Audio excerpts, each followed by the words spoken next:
वहीं उत्तर प्रदेश की 10 विधानसभा सीटों पर उपचुनाव होना है। इसको लेकर सत्ता पक्ष और विपक्ष सभी अपनी अपनी तैयारियों में जुट गए हैं। उपचुनाव को लेकर सीएम योगी के नेतृत्व में दोनों डिप्टी सीएम के साथ अहम बैठक की गई। साथ ही उपचुनाव वाली सीटों के लिए 30 मंत्रियों की टीम भी बनाई गई है। उधर लोकसभा चुनाव के नतीजों से गदगद समाजवादी पार्टी के मुखिया अखिलेश यादव भी चुनावी मूड में आ गए हैं। अखिलेश एक एक सीट की समीक्षा कर रहे हैं। इसके साथ ही उपचुनाव लड़ने वाले नेताओं ने भी टिकट के लिए जोर आजमाइश शुरू कर दी है। अयोध्या में हार के बाद मिल्कीपुर सीट जिताने की कमान खुद सीएम योगी आदित्यनाथ ने संभाल ली है। वहीं मिल्कीपुर की साथ साथ अंबेडकर नगर की कटहरी सीट की कमान भी सीएम योगी के हाथ में होगी। दूसरी तरफ डिप्टी सीएम केशव प्रसाद मौर्य को फूलपुर और मझवा की जिम्मेदारी दी गई है। इन सीटों पर पूरा चुनाव जिताने की जिम्मेदारी उनके कंधों पर रहेगी। 10 विधानसभा सीटों पर होने वाले उपचुनाव के लिए बीजेपी पूरी ताकत लगाए हुए है। वहीं समाजवादी पार्टी और कांग्रेस के बीच डील फाइनल मानी जा रही है। हालांकि इन दोनों पार्टियों के तरफ से अभी सीटों के बंटवारे को लेकर कोई भी ऑफिशियल बयान सामने नहीं आया है। वहीं प्राइम टीवी के स्पेशल सूत्र की माने तो समाजवादी पार्टी करीब 8 सीटों पर अपना दांव खेल सकती है। यूपी के जिन 8 सीटों पर उपचुनाव होना है उसमें से सपा जिन 8 सीटों पर चुनाव लड़ सकती है उसमें कटहरी, करहल, मिल्कीपुर, मीरापुर, मझवा, सीसामऊ, खैर और मुरादाबाद की कुंदर की विधानसभा सीट शामिल है। आपको बता दें कि आगामी उपचुनाव आने हैं और वहां पर उपचुनाव में 10 सीटों पर चुनाव है और 10 सीटों के चुनाव के बाद उसके बाद 2027 की भी तैयारी होगी। समाजवादी पार्टी और बीजेपी पूरे फुल मूड में, इलेक्शन मूड में आ चुकी है, क्योंकि जाहिर सी बात है उपचुनाव की 10 सीटें कहीं ना कहीं आगे इंडिकेट करेगा कि कौन जीत रहा है और कौन हार रहा है, कौन अपने पास से जो पूरे मोहरे हैं वो हार रहा है। और आपको तो पता ही होगा कि कहीं ना कहीं 2027 की चुनाव बहुत ही अहम होंगे, बहुत ही ज़्यादा इंटरेस्टिंग होंगे। वजह उसकी यह है कि तीसरी बार योगी आदित्यनाथ कोशिश करेंगे कि वो तिबारा आए, लेकिन उनके लिए सबसे बड़ा चैलेंज यही है कि अखिलेश यादव और पूरा इंडिया अलायंस जो लड़ रहे साथ में लोकसभा चुनाव के बाद से पूरा कॉन्फिडेंस में, उसके बाद से कहीं ना कहीं बहुत मुश्किल हो गई है बीजेपी के लिए। और आपको बता दें कि भाजपा भी पूरे फुल मूड में। वहीं आपको बताते हैं प्रदेश में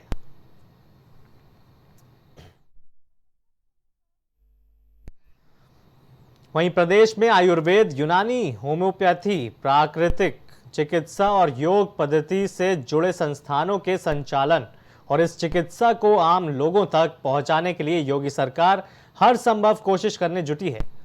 वहीं आयुष एवं खाद्य विभाग के मंत्री दयाशंकर मिश्र दयालु से प्राइम टीवी ने खास बातचीत कर सरकार की कोशिशों को जानने का प्रयास किया।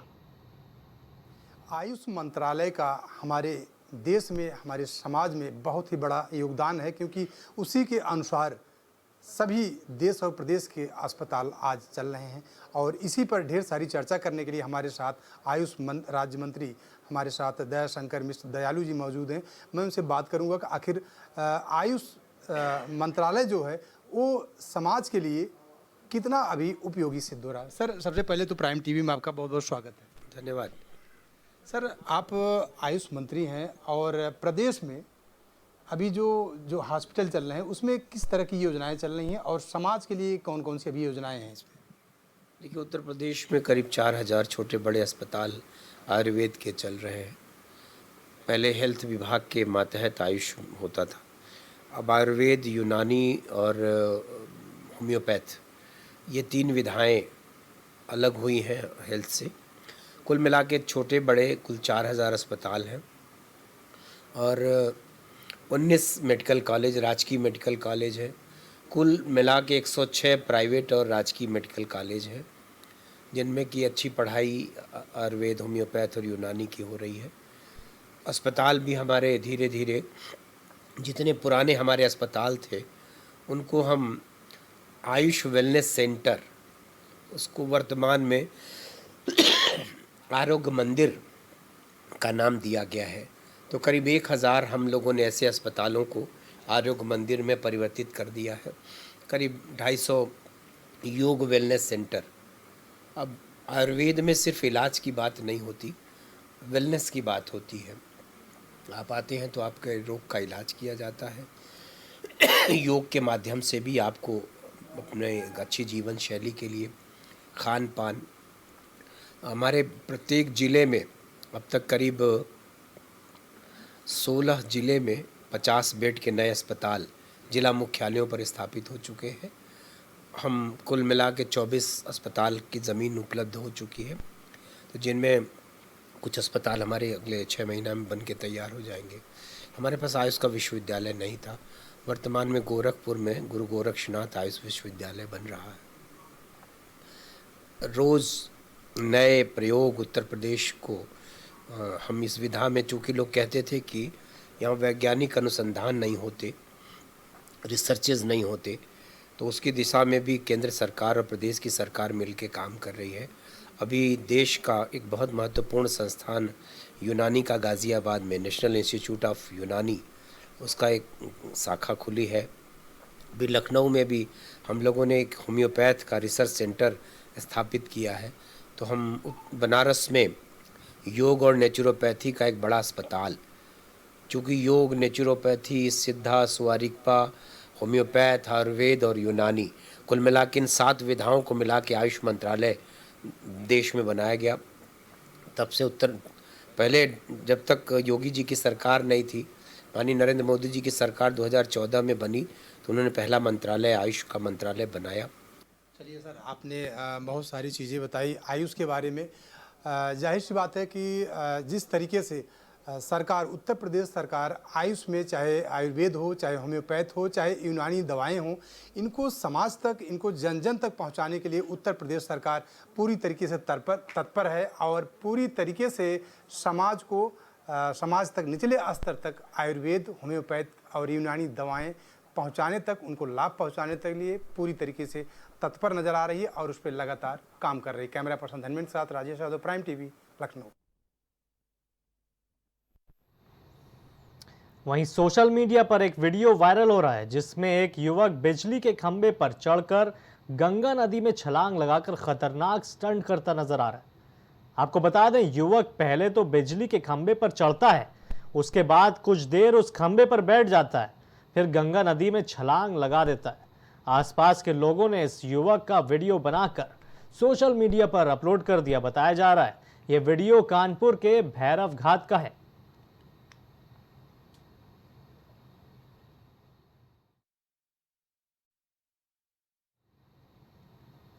वहीं खबर नौगावा सादत तहसील क्षेत्र के ग्रामीण सैकड़ों की तादाद में तहसील नौगावा सादत पहुंचे और राशन डीलर की अवैध वसूली और दबंगई के खिलाफ एसडीएम को एक शिकायती पत्र सौंपा। ग्रामीणों ने बताया कि ration dealer Naresh ration card e-KYC के नाम पर अवैध वसूली कर रहा है और प्रति यूनिट 1 किलो राशन कम देता है और शिकायत करने पर दबंगई करता है और राशन देने से मना कर देता है। ग्रामीणों ने यही बताया कि राशन डीलर एडवोकेट है और राशन डीलर की अवैध वसूली और दबंगई के खिलाफ जब गांव के कुछ युवकों ने आवाज उठाई तो उन युवकों पर झूठे मुकदमे लगवा दिए गए। अब देखना होगा कि ऐसे दबंग राशन डीलर के ऊपर प्रशासन की तरफ से क्या कार्रवाई की जाती है। सर, मैं एसडीएम साहब से विज्ञापन देने आया था। मेरे यहाँ के जो वो है डीलर, उससे वहाँ केवाईसी चल रही थी, उसके वो अवैध पैसे ले रहा था। उसका हम लड़कों ने विरोध करा तो हमारे ऊपर उसने कार्रवाई की है और हमारे घर पुलिस भेजी। और उसके बाद हमारे ताऊ जी को कॉल करके उनसे कहता है कि अगर ये लड़के नहीं माने हैं तो उसके बाद मैं इन पर बलात्कार का केस करके इन्हें अंदर कराऊंगा।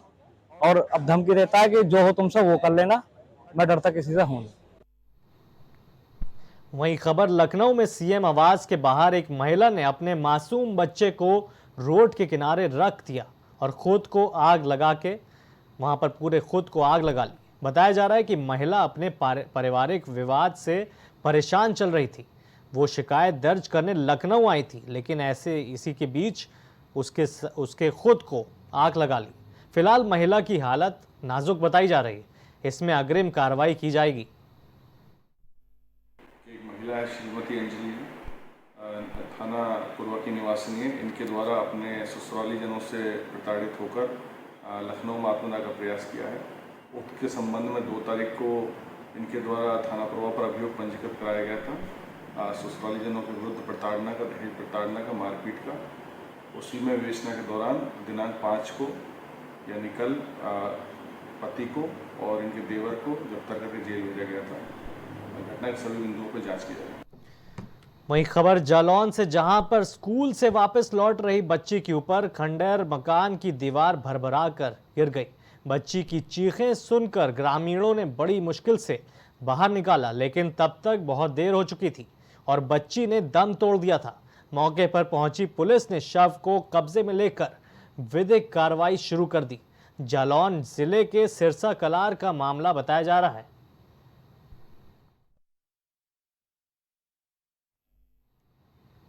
वहीं खबर थाना नागांव सादात क्षेत्र के तहसील परिसर में भारतीय किसान यूनियन लोक शक्ति ने किसानों की समस्याओं को लेकर धरना प्रदर्शन किया, जिसमें सबसे आवारा पशुओं के लिए फसल नष्ट करने और किसानों को समय पर राशन नहीं मिलने को लेकर राशन डीलर के खिलाफ कार्रवाई करने की मांग की गई।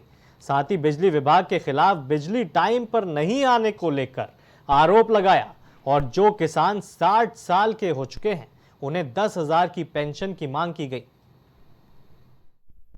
मैं डॉक्टर सुमित कुमार, राष्ट्रीय सचिव भारतीय किसान लोक शक्ति से आज 6 अगस्त 2024 को भारतीय किसान लोक शक्ति की मासिक बैठक नौगांव सादात तहसील प्रांगण में हो रही है। इस मासिक बैठक में जो हमारे क्षेत्र की समस्या है, उन समस्याओं के संबंध में हमने कुछ अधिकारी बुलाए हैं। वहीं कानपुर देहात से एक ऐसा मामला सामने आया है जहां एक बूढ़ी मां को 21 साल बाद न्याय मिला। कानपुर देहात जिला न्यायालय ने बड़ा एक फैसला सुनाया। युवक के अपहरण के मामले में सपा नेता सुरेश यादव और सीमा यादव को 10 साल कैद की सजा सुनाई गई। दोनों पर 50-50 हजार रुपए का जुर्माना भी लगाया गया।